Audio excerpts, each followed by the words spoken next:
Good morning all of you. 12th physics के अंतर्गत आज हम शुरुआत करने जा रहे हैं एक नए चैप्टर का। एक ऐसे टॉपिक से चर्चा करने जा रहे हैं जिसके बारे में हम बचपन से जानते आए हैं, जानते क्या उसके साथ खेलते आए हैं, और वो है चुंबक। तो चुंबक नॉर्मली जैसा कि हमने देखा है, जानते हैं कि जब किसी लौह पदार्थ की ओर, लोहे के पदार्थ की ओर ले जाते हैं तो वो उसकी ओर आकर्षित हो जाता है, या अगर कोई पदार्थ छोटा है, लोह पदार्थ छोटा है, तो वो लोह पदार्थ चुंबक की ओर आकर्षित हो जाता है। तो इस वजह से कहा जा सकता है कि चुंबक वे पदार्थ होते हैं जो लौह पदार्थों को अपनी ओर आकर्षित होते हैं या लौह पदार्थों की ओर आकर्षित होते हैं। तो ये डेफिनेशन बनाया जा सकता है। Definition is depend on the condition. Normally जो कंडीशंस होते हैं उसके आधार पर परिभाषाएं तैयार की जाती हैं। तो हमारी जो परिभाषा होगी चुंबक की, वो परिभाषा ये होगी कि वे पदार्थ जो लोहे की ओर आकर्षित होते हैं या लोहे से आकर्षित होते हैं, ऐसे पदार्थों को चुंबक या चुंबकीय पदार्थ कहा जाता है। अब बात कर लेते हैं इसके प्रकारों की। तो चुंबक सभी जानते हैं कि चुंबक मुख्यतः दो प्रकार के होते हैं। पहला प्रकार होता है प्राकृतिक चुंबक, जो प्रकृति में ऑलरेडी मौजूद है, वो चुंबक को प्राकृतिक चुंबक कहा जाता है। जबकि दूसरा होता है कृत्रिम चुंबक, मतलब ऐसे चुंबक जो मानव निर्मित, जिसे हमने बनाया है। हमने बहुत सारे चुंबकों का निर्माण किया है। फॉर एग्जांपल हमने दंड चुंबक का निर्माण किया है, नाल चुंबक का निर्माण किया है, चुंबकीय सुई हमने बनाई है। तो इस आधार पर बोला जा सकता है इवन ऑफ इसके अलावा भी हमने सोलेनाइड जैसे कि धारावाही प्रणालिका का भी निर्माण किया है। तो ये जो सारी चीजें हैं वो प्राकृतिक न होकर बल्कि कृत्रिम की श्रेणी में गिनी जाती है, इसलिए इन्हें कृत्रिम चुंबक कहा जाता है जो मानव निर्मित तो होते हैं। तो आज के इस वीडियो में हम ये देखने जा रहे हैं कि चुंबक के जो गुण होते हैं, उनकी प्रवृत्ति क्या होती है, उस पर चर्चा करेंगे। और उसके बाद चुंबक से संबंधित कुछ डेफिनेशंस हम लेने जा रहे हैं। तो सबसे पहले हम बात कर लेते हैं चुंबकीय गुणों की। तो चुंबकीय गुणों में जो अकॉर्डिंग टू द डेफिनेशन सबसे पहला जो परिभाषा ही है वो उसका पहला गुण कहलाएगा कि ये सदैव लौह पदार्थों की ओर आकर्षित होते हैं। तो लौह पदार्थों की ओर आकर्षित। तो सबसे पहला गुण यही हो जाएगा कि जो चुंबक होते हैं वो लौह पदार्थों की ओर आकर्षित होते हैं या लौह पदार्थ को अपनी ओर आकर्षित करते हैं। दूसरा, चुंबक में मुख्यतः ध्रुव पाए जाते हैं। एक उत्तरी ध्रुव होता है और दूसरा दक्षिणी ध्रुव। तो सबसे बड़ी बात अगर हम देखें कि चुंबक को स्वतंत्रता पूर्वक लटकाते हैं तो वो सदैव उत्तर और दक्षिण दिशा में ठहरता है। तो इस आधार में बोला जाता है कि स्वतंत्रता पूर्वक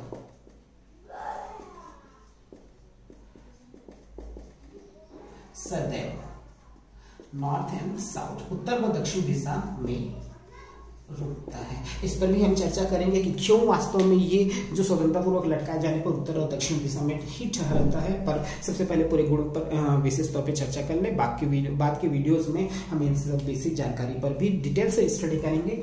तो दूसरा जो इसका प्रमुख गुण है कि स्वतंत्रतापूर्वक लटकाए जाने पर यह सदैव उत्तर और दक्षिण दिशा की ओर ठहरता है।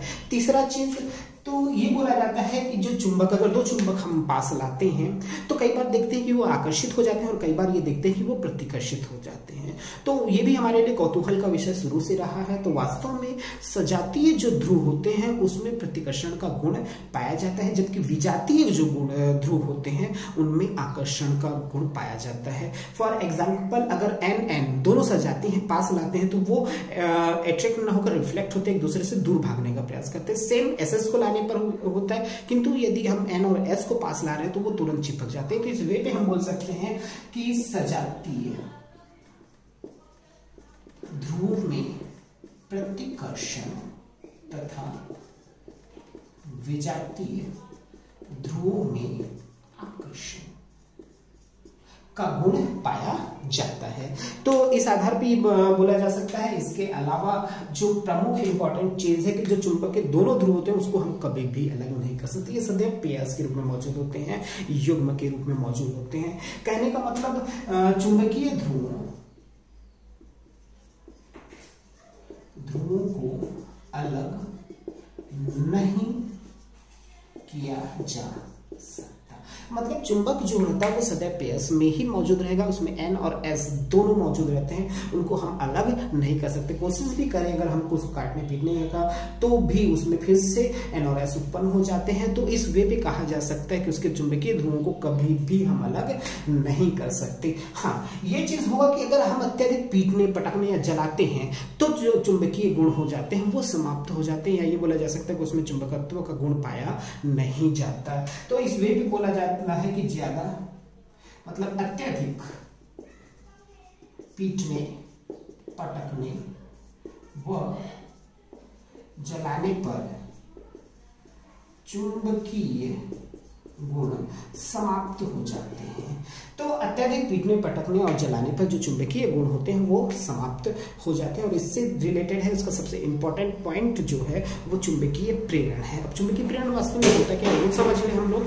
तो नॉर्मली हम ये देखते हैं कि अगर चुंबक के समीप कोई लौह पदार्थ को कुछ समय तक संपर्क में रखा जाता है तो कुछ समय पश्चात ये देखते हैं कि जो लौह पदार्थ था उसमें भी चुंबकत्व का गुण उत्पन्न हो जाता है। तो इस प्रक्रिया को चुंबकीय प्रेरण कहा जाता है। तो ये सबसे प्रमुख चीज है इसमें चुंबकीय प्रेरण में, चुंबक के लिए चुंबकीय प्रेरण। चुंबकीय प्रेरण मतलब लौह पदार्थ में दूसरे पदार्थ जो चुंबक की ओर आकर्षित होते हैं उसमें भी चुंबकत्व के गुण का उत्पन्न होना वो कहलाता है चुंबकीय प्रेरण। तो इस आधार पर ये बोला जा सकता है कि ये प्रमुख गुण है जो किसी चुंबक में पाए जाते हैं। फॉर एग्जाम्पल एक बार सरसरी तौर पर नजर डाल लेते हैं। लौह पदार्थों की ओर आकर्षण का गुण, स्वतंत्रतापूर्वक लटकाए जाने पर उत्तर दक्षिण दिशा में ठहरने का गुण, सजातीय ध्रुव में प्रतिकर्षण और विजातीय ध्रुवों में आकर्षण का गुण, चुंबकीय ध्रुव को अलग न किए जाने का गुण, और अत्यधिक पीटने और पटकने पर उसके या जलाने पर उसके चुंबकत्व का समाप्त होना, ये गुण। और इस लास्ट में चुंबकीय प्रेरण की यदि चुंबक के समीप कोई अन्य लौह पदार्थ रखा जाए उसके संपर्क में कुछ समय तक तो उसमें भी चुंबकीय गुण का उत्पन्न हो जाना, ये जो होता है उसे चुंबकीय प्रेरण कहा जाता है। अब हम जो बात करने जा रहे हैं वो बहुत इंपॉर्टेंट है, इससे रिलेटेड पॉइंट्स की कि चुंबक में किन किन चीजों की आवश्यकता होती है और उसमें क्या क्या पदार्थ बहुत डेफिनेशन। तो सबसे पहले जो हम बात करने जा रहे हैं वो चुंबकीय ध्रुव की। तो चुंबकीय ध्रुव क्या होते हैं उसके बारे में हम जान लेते हैं कि चुंबकीय ध्रुव वास्तव में क्या है कि जो चुंबक होते हैं हमको ये पता है कि जो उसकी तीव्रता होती है सभी जगह एक समान नहीं होती, बल्कि सेंटर मतलब सबसे किनारे पर जो तीव्रता होती है वो सर्वाधिक होती है। जैसे एग्जांपल के तौर पर अगर मैं इसको चुंबक मानता हूं तो इसके इस किनारे पर और इस किनारे पर जो तीव्रता होती है वो सर्वाधिक होती है। तो जो तीव्रता जिस बिंदु पर सर्वाधिक होती है उसे ही चुंबकीय ध्रुव कहा जाता है। जैसे मैं एग्जाम्पल के तौर पर चुंबक बना लेता हूं तो इस चुंबक में इस सिरे पर और इस सिरे पर जो तीव्रता होगी वो सर्वाधिक होगी। तो एक को मैं N नाम दे रहा हूं, दूसरे को S, क्योंकि स्वतंत्रता पूर्वक लटकाए जाने पर सदैव उत्तर और दक्षिण दिशा में ठहरता है। तो उस आधार पे एक N हो जाएगा और दूसरा हो जाएगा S, जिस आधार पे वो चुंबकीय गुण ध्रुव कहलाने लगते हैं। अब इसी से जुड़ा होता है दूसरा ध्रुव प्राबल्य। तो ध्रुव प्राबल्य वास्तव में क्या होता है कि ये तो हमको पता है कि तीव्रता सर्वाधिक होती है, पर तीव्रता की जो शक्ति होती है वो कितनी होती है उसका आकलन क्या होता है। तो जो तीव्रता चुंबकीय ध्रुव की तीव्रता की शक्ति का जब आकलन किया जाता है तो उसके मान को हम ध्रुव प्राबल्य कहते हैं और उसको सदैव स्मॉल n से प्रदर्शित करते हैं। सामान्यतः किसी चुंबक के ध्रुव प्राबल्य में चाहे वो n में हो s में हो परिमाण एक समान रहता है। एक ही चुंबक के ध्रुव प्राबल्यों का मान जो रहता है वो सदैव एक समान होता है। तो इस आधार पर बोला जा सकता है कि ध्रुव प्राबल्य स्मॉल m है। तीसरा चीज होता है उसके अक्ष। तो चुंबक में दो प्रकार के अक्ष होते हैं, चुंबकीय अक्ष और दूसरा होता है वह ज्यामितीय। चुंबक में दो प्रकार के अक्ष पाए जाते हैं, चुंबकीय अक्ष और ज्यामितीय अक्ष। तो दोनों पर मैं चर्चा कर लेता हूँ। चुंबकीय अक्ष किसको कहा जाता है, तो ये तो हमको पता है कि चुंबक में दो ध्रुव मौजूद होते हैं। तो चुंबक के दोनों ध्रुवों को के मिलाने वाली जो रेखा होती है उसको चुंबकीय अक्ष कहा जाता है। फॉर एग्जाम्पल जैसे ये देखिए हमारे जो दोनों ध्रुव है, ये एक ध्रुव और ये n है, तो इन दोनों ध्रुवों को मिलाने वाली जो रेखा होती है वो चुंबकीय अक्ष कहलाती है। जबकि ज्यामितीय अक्ष मतलब जैसे अगर ये चुंबक है तो उसको मध्य से विभाजित करने वाली रेखा चुंबक का ज्यामितीय अक्ष कहलाता है। तो ये मैं बता दूं कि जो चुंबकीय अक्ष होते हैं वो डिपेंड करते हैं ध्रुवों पर। अगर ध्रुव आगे पीछे है, इधर उधर है, फॉर एग्जांपल अगर ध्रुव यहाँ पर और यहाँ पर मौजूद है तो हम चुंबकीय अक्ष इस प्रकार से हो जाएगा। जबकि ज्यामितीय अक्ष परिवर्तित नहीं होता, उस आधार पर बोला जा सकता है कि ज्यामितीय अक्ष परिवर्तित नहीं होता जबकि चुंबकीय अक्ष परिवर्तित हो सकता है। वो डिपेंड करता है चुंबकीय ध्रुवों पर। अब इसी से जुड़ा हुआ है अगला चीज जो चौथा पॉइंट है, चुंबकीय लंबाई, चुंबक की प्रभावकारी लंबाई।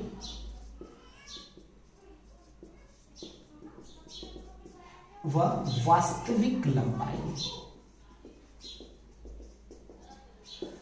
चौथा पॉइंट जो है जिस पर हमको चर्चा करनी है वो है चुंबक का वास्तविक प्रभावकारी लंबाई और वास्तविक लंबाई। तो ये मैं बता दूं कि चुंबक की जो ये लंबाई है, जो ज्यामिति टोटल दूरी होती है, वास्तविक दूरी होती है, उसको चुंबक की वास्तविक लंबाई कहा जाता है। किंतु हमको ये पता है कि जो चुंबकीय ध्रुव होते जरूरी नहीं है कि किनारे पर है, अगर थोड़े से आगे पीछे मौजूद हो तो उस स्थिति में दोनों ध्रुवों के मध्य जो दूरी होती है वो उसकी प्रभावकारी लंबाई कहलाती है। जैसे एग्जाम्पल के तौर पे ये N है और ये S है, तो इन दोनों के बीच की जो दूरी होती है उसको ही चुंबक की प्रभावकारी लंबाई कहा जाता है और उसको प्रभावकारी लंबाई को हमेशा 2L से प्रदर्शित किया जाता है। तो अगर जैसे एग्जांपल के तौर पे मैं मान लेता हूं कि जैसे ये चुंबक है, तो चुंबक की इसकी वास्तविक लंबाई इस सिरे से इस सिरे तक होगी, ये वास्तविक लंबाई होगी, जिसको ज्यामितीय लंबाई भी कहा जा सकता है। किंतु जो प्रभावकारी लंबाई होती है वो जरूरी नहीं है कि उसका जो ध्रुव है वो यहाँ पर और यहाँ पर मौजूद हो सकता है, तो यहाँ से यहाँ तक की दूरी को उसकी प्रभावकारी लंबाई कहा जाता है। तो इन दोनों के मध्य एक संबंध होता है। जो प्रभावकारी लंबाई होता है, प्रभावकारी लंबाई सदैव 5/6 गुणित वास्तविक लंबाई। कहने का मतलब अगर मान लूं कि मेरा ये जो चुंबक है इसकी जो वास्तविक लंबाई इस सिरे से इस सिरे के बीच की दूरी 12 सेंटीमीटर है, तो मेरे को प्रभावकारी लंबाई निकालना बहुत आसान होगा। 5/6 गुणित 12 मतलब 10 सेंटीमीटर। तो मैं ये बोल सकता हूँ कि इस चुंबक की जो प्रभावकारी लंबाई निकल कर सामने आएगी वो 10 सेंटीमीटर होगी। तो इस सूत्र के माध्यम से चुंबक की प्रभावकारी लंबाई का आकलन किया जा सकता है, उसकी वास्तविक लंबाई का आकलन करके। और पांचवा पॉइंट है चुंबकीय द्विध्रुव। तो द्विध्रुव नाम से ही स्पष्ट है कि दो ध्रुव, तो चुंबक में तो दो ही ध्रुव होते हैं N और S। तो नॉर्मल सी बात है, इस चीज को ध्यान देना। इसका जो परिभाषा बनकर तैयार होगा कि यदि समान परिमाण के कोई दो ध्रुव किसी एक दूसरे से एक निश्चित दूरी पर स्थित हो तो उसे उसका चुंबकीय द्विध्रुव कहा जाता है। एक बार फिर से ध्यान दो, यदि समान परिमाण के दो विजातीय ध्रुव, दो विजातीय मतलब एक N है तो दूसरा S, जैसा कि डायग्राम में दर्शाया गया N और S है, अगर एक दूसरे से निश्चित दूरी पर स्थित होते तो हमको तो ये पता ही है कि चुंबक में जो दोनों ध्रुव होते हैं निश्चित लंबाई होती है और उसको उसकी प्रभावकारी लंबाई कहा जाता है।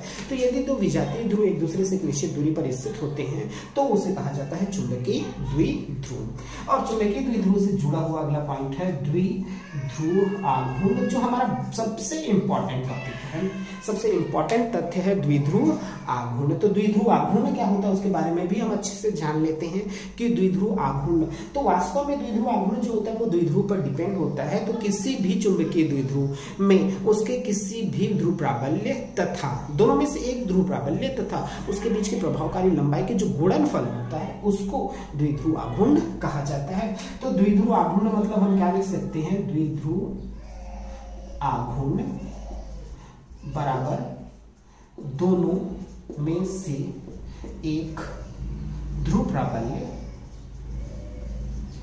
गुणित प्रभावकारी लंबाई। तो दोनों